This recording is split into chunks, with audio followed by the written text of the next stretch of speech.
เมื่อสุงค่าพี่น้องปันแห่งจุ้มข่าวผู้ใดเข้าคาตั้งเสียงเฮือนเยกวนเมืองติวานกองตับเจเวงนำคำอัญญาหงเก็บยามจุมซึกตะอังเทียนLAแตกพงเสือเส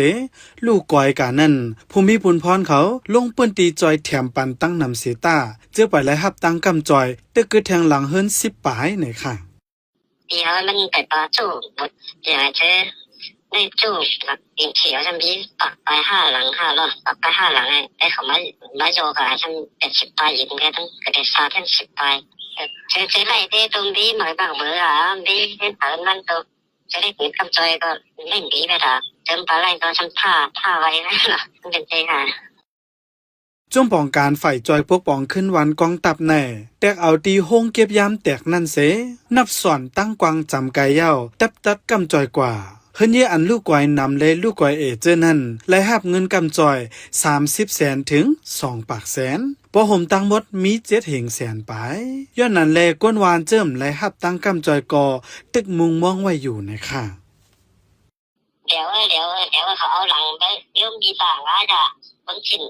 เขาเราไปงอได้เจอดีตาไปย่างงาเสว่าต้องอย่างงาเสงาการดีตาเขาคุยแต่มันเราปั่นจู่มันก่อนที่จู่เลยแต่ว่าได้ติดสินป้าหายใช่ไหมเจอ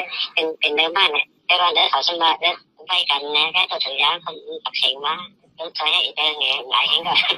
เจ้าของเจ้าก็มุงบนไหน